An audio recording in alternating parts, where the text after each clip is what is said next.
Bab 329, Merebut Mempelai Wanita. Meskipun Russell adalah orang paling terkenal dan terkaya di Houston, dia akan menikah untuk kedua kalinya dalam hidupnya dan mantan istrinya baru saja meninggal belum lama ini. Oleh karena itu, pernikahan diadakan di malam hari dengan cara yang agak sederhana. Dia juga mengundang sejumlah kecil tamu, yang semuanya sangat dekat dengannya atau berstatus tinggi. Demikian pula, upacara pernikahannya juga sangat sederhana, dan mereka tidak melalui berbagai formalitas yang sering dilalui oleh banyak pasangan muda. Permainan dan formalitas norak itu terlalu merendahkan Russell dan Victoria, yang keduanya adalah presiden perusahaan terdaftar.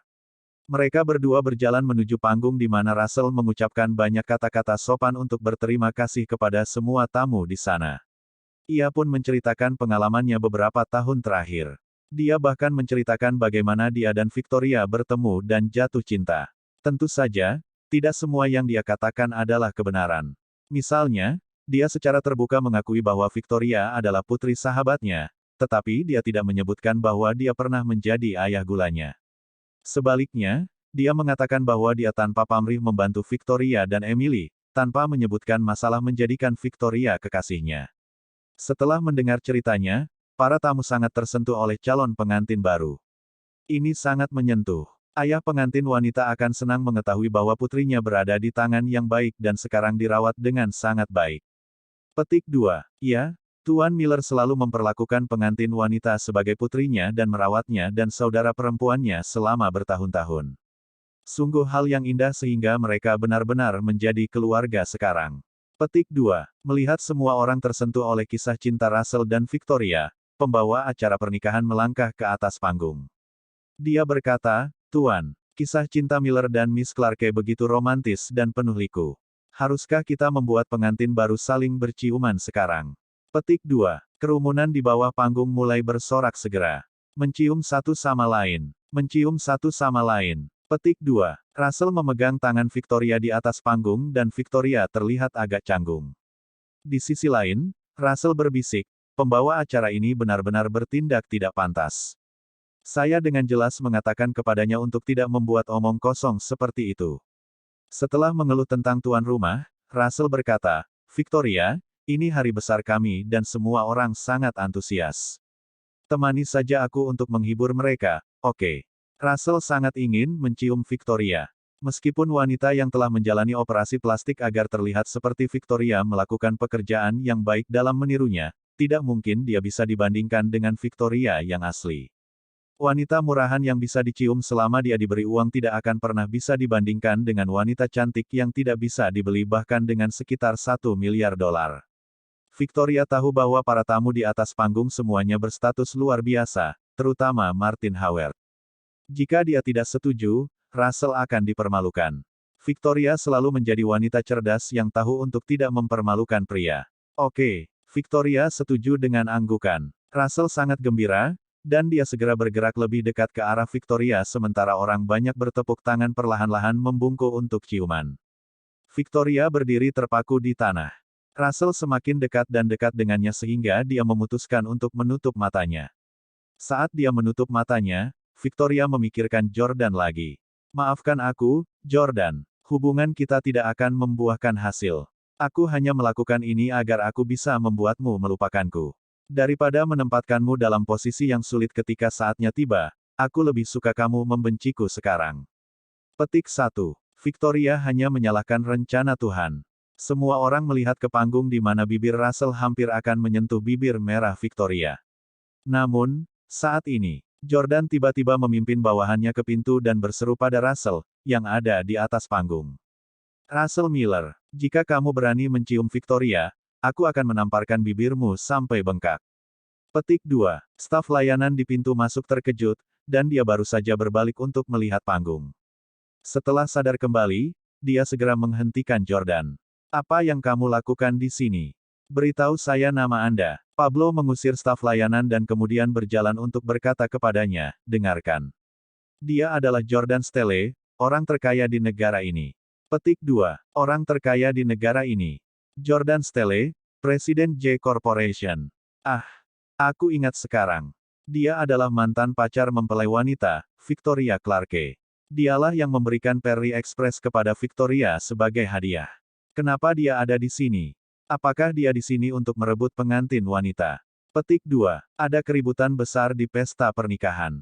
Pada saat ini, Hailey, yang berada di pesta pernikahan, tersenyum dan berseru, "Huff, aku tahu itu. Aku tahu Jordan akan datang. Pria ini suka mengacaukan pernikahan mantan kekasihnya. Dia mengacaukan kedua pernikahanku, jadi dia pasti datang untuk mengacaukan pernikahan Victoria juga." Petik 2. Hailey ada di sana untuk melihat Jordan sejak awal, jadi dia bergegas ke arahnya begitu dia melihatnya. Yordania. Jordan, kamu baik-baik saja. Aku sangat mengkhawatirkanmu. Petik 2. Sudah kubilang sejak lama bahwa Victoria bukan wanita yang baik dan dia tidak pernah benar-benar menyukaimu. Aku satu-satunya orang di dunia ini yang benar-benar menyukaimu. Petik 2. Hailey sengaja mendandani dirinya sendiri dan dengan sengaja mendandani dirinya dengan pakaian yang akan memamerkan sosok sempurna pasca persalinannya dalam upaya membuat Jordan menyalakan kembali cintanya padanya. Namun, Jordan mendorong Hailey menjauh. Hailey tanpa ampun didorong ke tanah. "Nyah," kata Jordan dingin. "Kau satu-satunya orang di dunia yang benar-benar menyukaiku." Petik 1. Terima kasih banyak. Kau membuatku selingkuh 3 kali dan kau masih tega mengatakan hal seperti itu. Sekarang, Victoria adalah satu-satunya orang yang dipedulikan Jordan, jadi dia sama sekali tidak peduli dengan Hailey. Jordan mendekati panggung selangkah demi selangkah. Pada saat ini, Howard semua memandang Jordan. Martin mengambil cangkir tehnya, menyesapnya, dan segera bersemangat setelahnya. Dia kemudian mengukur Jordan dengan hati-hati. Ini adalah pertama kalinya Jordan bertemu Martin. "Dia Jordan Stelle, ayah Clue?" Martin bertanya pada Lauren, yang ada di sebelahnya. Lauren mengangguk sementara Clarice, yang berada di sampingnya, mengerutkan kening dan diam-diam berpikir, pria itu berpura-pura menjadi sopir Brett saat pertama kali dia datang ke tempat kita. Martin tersenyum dan berkata, "Tidak buruk. Dia jauh lebih menyenangkan untuk dilihat secara langsung." Martin jelas menyukai Jordan dan ingin dia menikahi cucunya. Jordan bahkan tidak memperhatikan keluarga Howard dan langsung menuju Russell dan Victoria. Di sisi lain, Russell sangat marah dengan fakta bahwa Jordan ada di sana untuk membuat masalah di pernikahannya, yang banyak dihadiri oleh banyak orang.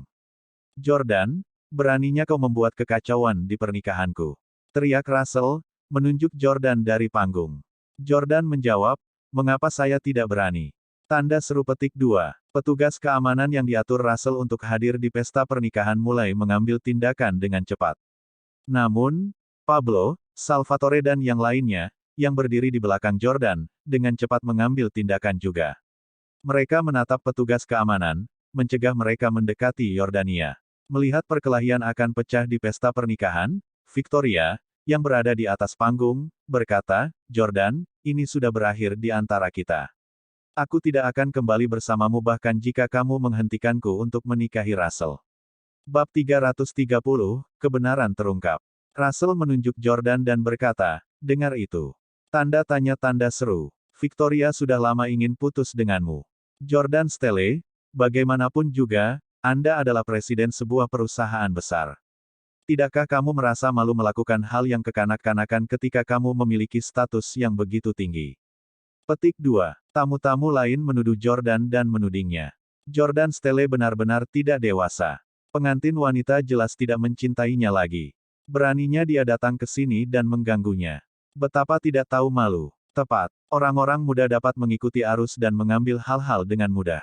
Apa lelucon? Merebut pengantin wanita. Apakah Anda pikir Anda sedang syuting serial drama? Pengantin wanita tidak akan pergi bersamamu. Haha. Mendengar komentar yang datang dari belakang, Jordan sangat tidak senang dan dia berbalik untuk menatap tajam ke arah mereka. Jordan melihat Brett, yang sedang menikmati pertunjukan yang bagus dengan satu kaki disilangkan. Jordan telah menatap Brett sejak dia melihatnya. Brett berkata dengan sedih, "Untuk apa kamu memelototiku? Bukannya aku memarahimu." Brett berpikir, "Saya belum menyelesaikan masalah dengan Anda karena mengirim saya ke kantor polisi dalam hal seperti UFO terkutuk itu sebelumnya." Petik 1. Pada saat ini, Lauren memukul Brett dan mencaci, "Jangan bicara omong kosong."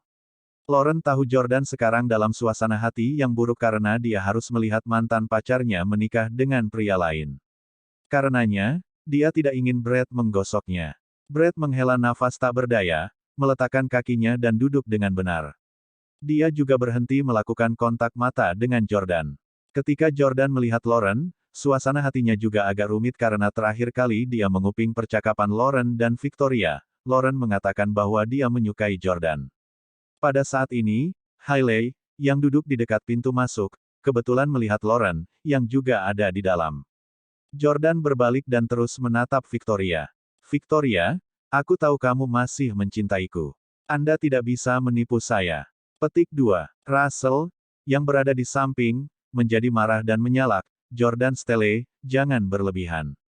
Victoria sekarang adalah istriku. Jika Anda berani melontarkan omong kosong lagi, saya akan memanggil polisi dan membuat mereka menangkap Anda. Jordan memandang Russell dan berseru, Russell Miller, dasar bajingan.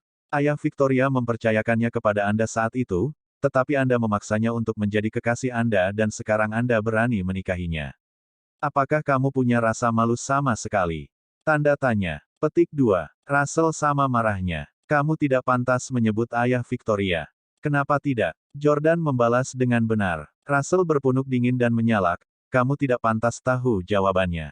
Petik 2. Jordan punuk juga. Bukankah kamu hanya mencoba mengatakan bahwa ayahku membunuh ayah Victoria? Kata-kata Jordan mengejutkan semua orang, terutama Russell dan Victoria. Victoria tercengang, dan dia membeku di tempat. Bagaimana kamu mengetahuinya? Jordan berkata, Victoria, aku ingin memberitahumu bahwa ayahku tidak membunuh ayahmu. Anda salah. Mustahil. Russell langsung membantahnya. Saya telah mengirim orang untuk menyelidiki kematian Norman sejak 11 tahun yang lalu dan pada saat itu, saya menerima sebuah foto, yang memungkinkan saya untuk mengetahui penampilan si pembunuh.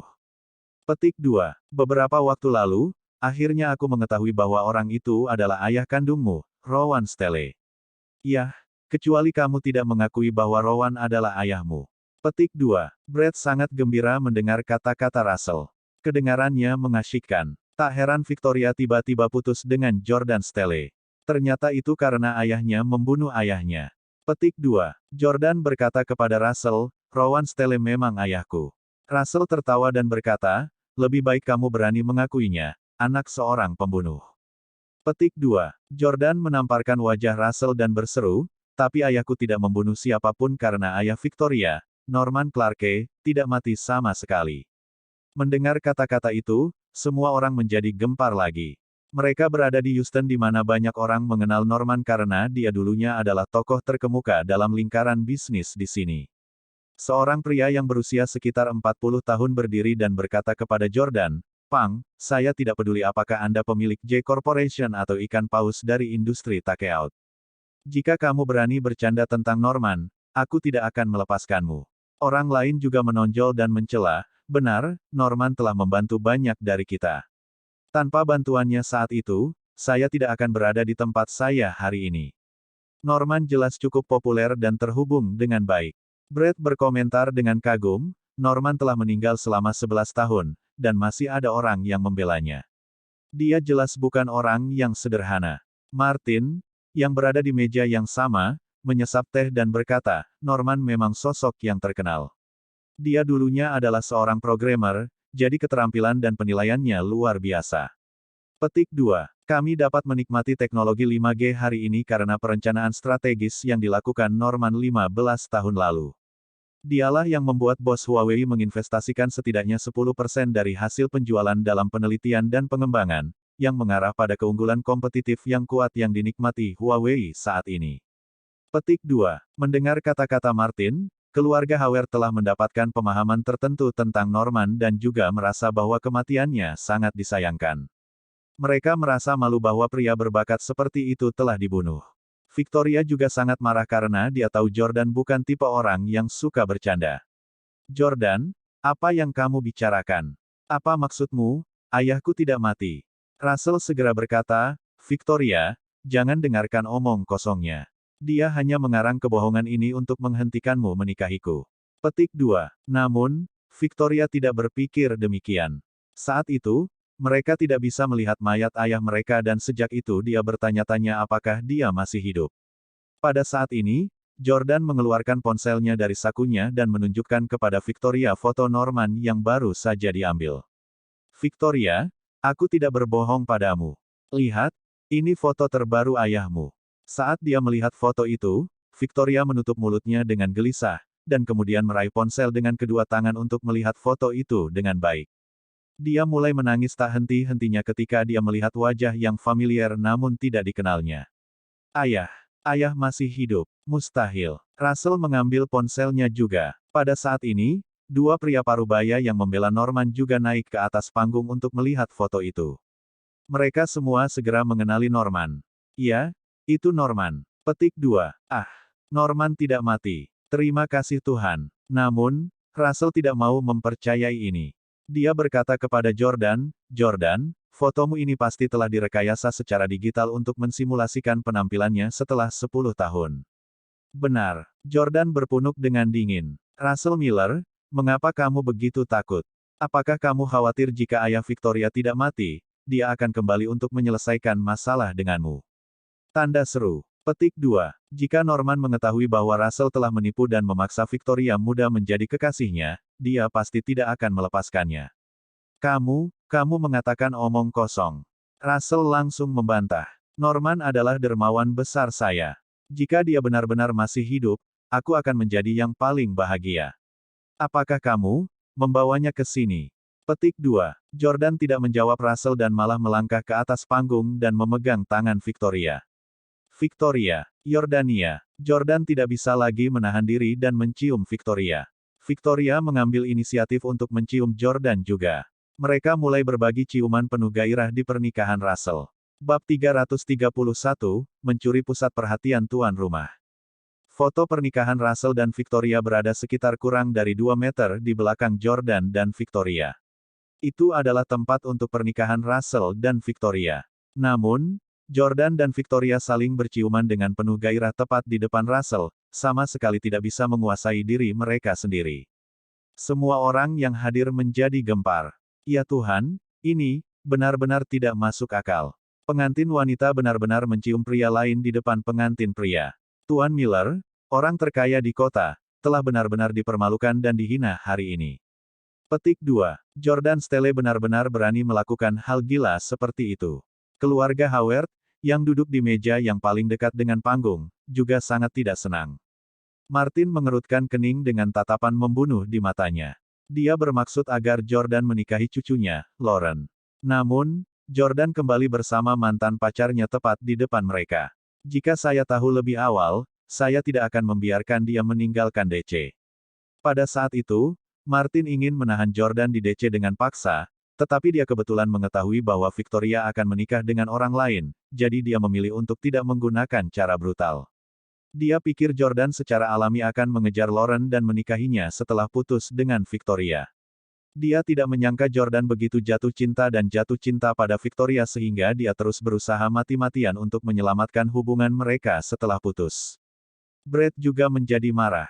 Apa yang terjadi di antara dua orang ini? Apakah mereka memperlakukan pengantin pria sebagai tidak ada?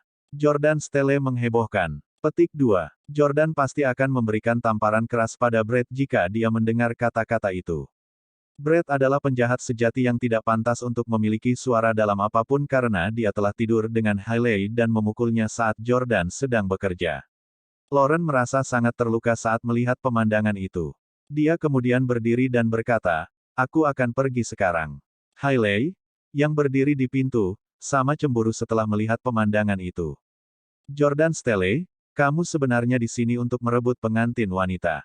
Kaulah yang merusak kedua pernikahanku. Sepertinya hanya ini yang kamu lakukan. Petik 2. Hari ini, kamu benar-benar di sini untuk merusak pernikahan Victoria dan kembali bersamanya. Victoria Clarke pasti sudah tidur dengan Russell Miller lagi selama periode ini. Namun, kamu benar-benar memaafkannya juga. Petik 2. Mengapa kamu tidak memaafkanku ketika aku tidur dengan orang lain, untuk itulah kamu memaafkannya. Itu tidak adil. Kau benar-benar membuatku kesal. Hailey dipenuhi dengan kemarahan. Dia mengakui bahwa dia telah melakukan sesuatu yang salah, tetapi dia merasa dia hanya melakukan kesalahan yang akan dilakukan banyak wanita cantik. Dia merasa Jordan harus memaafkannya. Pada saat ini, Lauren sudah berjalan keluar dengan wajah lurus dan berpapasan dengan Hailey saat dia berjalan melewatinya. Hailey tercengang melihat Lauren. Wanita yang cantik. Ini adalah pertama kalinya Hailey bertemu Lauren, dan dia tidak bisa tidak terpesona oleh kecantikannya. Di atas panggung, wajah Russell memerah dan pembawa acara pernikahan juga kehilangan kata-kata. Mulai sekarang, Russell, orang terkaya di Houston, akan menjadi bahan tertawaan kalangan bisnis kota. Russell berteriak, "Diam, diam, kalian semua. Jordan Stelle, Victoria, hentikan apa yang kamu lakukan." Namun, Jordan dan Victoria mengabaikannya dan terus saling berciuman dengan penuh gairah. Mereka telah melalui banyak kesulitan bersama, dan sekarang mereka tidak bisa menahan diri sama sekali. Russell sangat marah. Dia tidak pernah bisa mentolerir tindakan menyaksikan tunangannya mencium pria lain di depan semua tamu di pernikahan mereka. Pergi. Tarik keduanya terpisah. Petik 2. Russell berteriak pada petugas keamanan yang dia pekerjakan. Ya, petugas keamanan yang tinggi dan kekar segera mengambil tindakan dan naik ke panggung dalam upaya untuk menyeret Jordan pergi. Namun, saat mereka mengambil tindakan, bawahan Pablo dan Salvatore menaklukkan mereka. "Kemarilah, brengsek. Beraninya kau merusak mood Tuan Jordan. Anda harus memiliki keinginan kematian." Petik 2. Salvatore menangkap seorang petugas keamanan yang ingin bergegas ke atas panggung dan memukulinya hingga menjadi bubur. Yang lain juga mulai bertarung satu demi satu. Pernikahan berubah menjadi pertarungan kelompok. Anak buah Pablo semuanya adalah seniman bela diri elit dari Asia Tenggara. Meskipun petugas keamanan Russell juga cukup terampil, mereka jauh dari para pejuang profesional ini. Melihat bahwa bawahannya tidak dapat mengalahkan kaki tangan Pablo, Russell marah dan dia segera memanggil polisi. Segera, polisi tiba di tempat kejadian, dan Jordan dan Victoria akhirnya berhenti berciuman. "Kalian semua, berhenti. Berjongkok sekarang." Pada saat ini, bawahan Pablo dan Russell semua berjongkok. Russell, yang wajahnya memucat karena marah, turun dari panggung dan menunjuk Jordan. Dia berseru, "Tuan, ini adalah pria yang datang dengan sekelompok orang untuk merusak pernikahan saya. Tolong tangkap dia dan masukkan dia ke penjara." Petik 2. Salvatore, yang sedang berjongkok di tanah, berteriak, "Kami melakukannya murni karena kami tidak dapat mentolerir tindakan Anda, Russell Miller. Itu tidak ada hubungannya dengan Tuan Stelle." Petik 2. Petugas polisi berjalan mendekat dan bertanya kepada Jordan, "Apakah ini orang-orangmu?" Tentu saja, Jordan tidak akan mengakuinya. "Tidak. Apakah kamu terlibat dalam pertarungan?" Petugas polisi itu terus bertanya. Jordan menjawab, "Tidak." "Lalu, apa yang kamu lakukan setelah sampai di sini?" tanya petugas polisi. Jordan melirik Victoria dan berkata, "Aku menciumnya." Petik 2. Petugas polisi melirik Victoria dan merasa bahwa dia adalah pengantin wanita. Victoria buru-buru berkata, "Akulah yang memprakarsainya." Petugas polisi juga merasa agak tidak berdaya. Dia memandang Russell dan berkata, "Ini agak sulit untuk ditangani." Jordan tidak melakukan sesuatu yang ilegal setelah dia tiba. Yang dia lakukan hanyalah mencium pengantin wanita, yang telah memulai ciuman itu. Itu tidak ilegal. Pada saat ini, mobil polisi lain tiba di pintu. Seorang pria yang mendominasi tiba dengan banyak petugas polisi. Banyak orang yang mengenalinya. Itu kepala polisi, Komisaris Lewis. Komisaris Lewis juga ada di sini.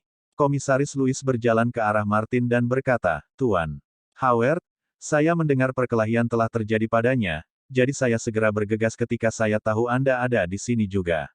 Apa kamu baik-baik saja?" Martin melambaikan tangannya dan berkata, "Iya."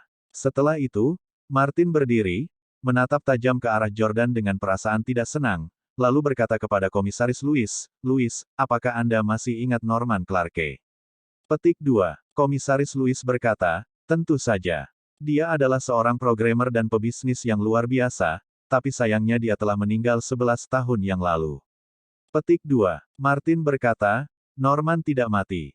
Saya menduga bahwa ayah dari pria ini di sini, Jordan Stelle, adalah orang yang memenjarakan Norman." Di penjara. Tanda tanya petik 1. Martin sebenarnya mengatakan bahwa ayah Jordan telah memenjarakan ayah Victoria. Jordan memiliki ekspresi kejam di wajahnya. Ini adalah pertama kalinya dia bertemu Martin, tetapi dia sudah menebak bahwa lelaki tua ini adalah kakek Lauren dan Brett. Dia tidak menyangka Martin akan melawannya pada pertemuan pertama mereka. Iya, Russell menimpali, jika Tuan Norman Clarke tidak mati, dia pasti telah ditahan di api penyucian oleh Steles. Kalau tidak, mengapa dia tidak menunjukkan perhatian pada keluarganya selama 11 tahun terakhir? Dia bahkan tidak muncul ketika istrinya meninggal. Petik 2. Victoria sama tercengangnya. Dia menatap Jordan, berharap mendengar jawaban darinya. Bab 332, Betapa Murahnya Hailey. Victoria memandang Jordan dan bertanya, Jordan, di mana ayahku? Petik 2. Jordan menggelengkan kepalanya karena dia hanya tahu bahwa Norman sudah mati, tetapi dia tidak tahu persis di mana dia berada. Komisaris Lewis, yang juga mengenal Norman Clarke, bertanya dengan bingung, mengapa semua orang begitu yakin bahwa Norman Clarke masih hidup. Petik 2. Russell menunjuk ke Jordan dan berkata, dia memiliki foto Norman yang diambil baru-baru ini. Komisaris Lewis memandang Jordan dan bertanya, bisakah Anda menunjukkan foto itu kepada saya? Petik 2. Jordan mengangguk dan menunjukkan foto itu kepada Komisaris Lewis, setelah itu Komisaris Lewis mengangguk. Memang, ini Tuan Norman Clarke. Dia berusia 40-an 11 tahun yang lalu, jadi dia pasti berusia 50-an sekarang. Petik 2. Stelle, bagaimana kamu mendapatkan foto ini? Tentu saja, Jordan tidak dapat mengekspos saudaranya Jesse, jadi dia berkata, saya pergi ke Prancis untuk menyelidiki pembunuh ayah Victoria dan menawarkan hadiah 5 juta franc untuk mengumpulkan beberapa petunjuk sehingga seseorang memberikan ini kepada saya. Petik 2. Penjelasannya juga masuk akal. Selain itu, mereka hanya perlu melakukan sedikit pemeriksaan untuk mengetahui bahwa Jordan memang menawarkan hadiah 5 juta franc di Paris untuk mendapatkan beberapa petunjuk. Pada saat ini, Russell berkata, Komisaris Lewis, saya juga telah menyelidiki masalah kematian Norman Clarke. Saya kebetulan juga memiliki foto Norman dengan tersangka pembunuh pada hari kematiannya, dan tersangka itu adalah ayah Jordan, Rowan Stelle. Petik 2. Mana fotonya? Komisaris Lewis bertanya. Russell berkata, di rumah. Saya akan mengirim seseorang untuk mengambilnya segera. Petik 2. Komisaris Lewis memandang Victoria dan berkata, Tuan Dalton, Tuan Stelle, tolong lakukan perjalanan kembali ke kantor polisi bersama saya dan bantu kami dalam penyelidikan kasus Tuan Norman Clarke. Setelah itu, Komisaris Lewis memandang Victoria dan bertanya, Anda pasti putri Tuan Norman Clarke, bukan? Ikut dengan kami juga. Tentu. Mereka bertiga tidak membantah. Aku juga putri Norman. Aku ikut denganmu. Emily, yang ada di samping, juga berjalan mendekat. Komisaris Lewis mengangguk dan berkata, kalau begitu, ikutlah dengan kami. Setelah mengatakan itu, Komisaris Lewis berbalik dan pergi sambil menginstruksikan petugas polisi lainnya, bahwa para pembuat onar ini pergi. Petik 2. Ya, setelah Jordan, Russell, Victoria, dan karakter utama lainnya pergi, pernikahan yang semarak pun resmi berakhir. Para tamu pun meninggalkan meja dan kembali ke tempat duduk masing-masing. Brett berkata, Kakek, Jordan tidak melakukan apa-apa, dan dia juga tidak memiliki catatan kriminal. Dia tidak melakukan kejahatan apapun di AS. Dia mungkin akan berpura-pura tidak tahu apa-apa tentang Norman, dan kurasa dia akan segera dibebaskan. Petik 2. Pang ini benar-benar tidak tahu apa-apa. Dia kembali bersama dengan Victoria Clarke, sama sekali mengabaikan Lauren. Aku harus memberinya pelajaran. Petik 2. Martin berkata acuh tak acuh dengan ekspresi cemberut, jangan khawatir, Jordan tidak bisa lolos begitu saja kali ini. Bahkan jika dia meninggalkan kantor polisi tanpa cedera, aku akan memastikan dia kehilangan lapisan kulitnya. Petik 2. Dia ingin pergi secara tidak bertanggung jawab setelah menggertak cucuku. Dia pasti sedang bermimpi. Setelah mengatakan itu, Martin melangkah dan pergi juga. Ketika keluarga Howard sampai di pintu, mereka melihat Hailey sudah lama datang. Hailey berdiri di tempatnya, tampak seperti wanita muda yang tidak berpengalaman. Dia pikir dia akan cukup cantik untuk menarik perhatian Martin. Namun, keluarga Howard pergi begitu saja tanpa memandangnya sama sekali. Ketika Hailey menyentuh bahu Brett saat mereka berjalan melewatinya, Hailey mengulurkan jari rampingnya untuk mengaitkan tangan Brett. Brett berhenti di jalurnya dan menatap Hailey, yang menatapnya dengan penuh perhatian. Aku punya sesuatu untuk dikatakan kepadamu. Brett tampak agak kesal, dan dia segera berkata kepada Martin, Kakek, kalian pulang dulu. Saya akan melakukan perjalanan ke kamar kecil. Petik 2. Setelah keluarganya pergi, Brad berkata dengan kesal, "Ada apa?" Hailey bertanya sambil tersenyum, "Apakah itu kakekmu?" Petik 2. Ketika Brad pergi ke Villa Jordan untuk berhubungan dengan Hailey sebelumnya, dia menunjukkan beberapa foto kakeknya dengan banyak foto besar, yang membuat Hailey kagum dan kagum. "Ya? Ada apa?" Brad bertanya dengan dingin. Hailey berkata dengan senyum manis, "Mengapa kamu tidak memperkenalkanku pada kakekmu?" Brad berkata dengan acuh tak acuh, "Memperkenalkanmu padanya. Apakah kamu bahkan layak?" Camden sekarang dalam penurunan. Bahkan saat puncaknya beberapa waktu lalu, mereka masih kalah dengan Howard. Hailey menggigit bibirnya, merasa tidak senang karena dihukum olehnya. "Kamu bilang kamu akan memberiku 150 juta dolar, jadi kamu harus memenuhi janjimu dan memberiku uang sekarang." Pada akhirnya, Hailey hanya mencoba meminta uang kepada Brad. Tidak seperti Hailey yang tidak meminta uang. Brad tertawa dan berkata, "Saya berkata bahwa saya akan memberi Anda 150 juta dolar jika Anda melahirkan anak laki-laki, tetapi sekarang saya tahu bahwa Anda memberi saya seorang putri, dan Jordan seorang putra." Petik 2. Saya tidak suka perempuan, jadi saya tidak ingin anak perempuan saya itu. Kamu bisa menjaganya sendiri. Brad hendak pergi ketika dia mengatakan itu, tetapi Hailey dengan cepat meraihnya dan bertanya, "Bagaimana kamu bisa begitu kejam? Dia adalah darah dan dagingmu. Memiliki anak perempuan sangat menyenangkan, dia akan selalu menjadi anak perempuan ayah. Apakah Anda tahu seberapa besar keinginan Jordan untuk menjadi putrinya? Namun, kamu bahkan tidak menghargainya." Petik 2. Saya tidak peduli. Saya memberi Anda seorang putri, jadi bahkan jika Anda tidak mau memberi saya 150 juta dolar, Anda harus memberi saya 75 juta dolar. Petik 2. Selama Anda memberi saya 75 juta dolar, Anda dapat menghindari semua hal tentang putri kami. Aku akan membesarkannya sendiri. Brad memikirkannya dan merasa bahwa 75 juta dolar tidak dianggap banyak baginya. Melihat wajah cantik Hailey, Brad tidak bisa menahan diri untuk tidak mengulurkan tangannya dan meletakkannya di wajahnya yang halus. "Kamu sangat cantik. Putri kami pasti akan secantik kamu. Baiklah, aku akan memberimu." Hailey terkejut dan gembira. "Transfer uang itu padaku segera, kalau begitu." Brad menilai Hailey dengan senyum sinis dan berkata, "Hailey, Anda benar-benar telah menurunkan berat badan saat hamil dan Anda terlihat seperti wanita muda yang belum memiliki bayi." Cek, cek, cek. "Bagaimana dengan ini? Anda menemani saya ke hotel, layani saya dengan baik dan saya akan mentransfer uang kepada Anda. Bagaimana kedengarannya?" Petik 2. Hailey mulai ragu. Dia datang kali ini dengan tujuan utama membuat Jordan tetap tinggal. Namun, sekarang setelah Jordan dan Victoria bersama lagi, dia tidak lagi memiliki peluang. Oleh karena itu, Hailey mengangguk dan berkata, "Oke, aku akan menemanimu." Brad segera mencium Hailey dan berkata, "Ayo pergi, sayang." Hailey berbalik dan menatap Drew sekilas. "Drew, rahasiakan ini untukku dan pastikan untuk tidak memberi tahu Jordan. Jangan lupa bahwa saya adalah orang terkaya di keluarga sekarang." Drew menggertakkan giginya dengan marah dan tidak punya pilihan selain setuju.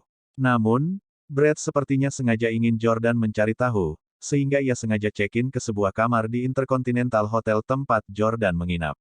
Di suite mewah, Hailey yang langsing berbaring di pelukan Brad dan bertanya, "Sayang, aku mendengar kakekmu menyebutkan di pesta pernikahan bahwa ayah Jordan memenjarakan seseorang atau sesuatu. Apakah kakekmu membenci Jordan? Apakah keluargamu akan melawan Steles?" Brad tertawa dan berkata, "Ya, Jordan benar-benar membuat kakek saya marah dengan memilih untuk berdamai dengan Victoria Clarke. Ini sudah berakhir untuknya."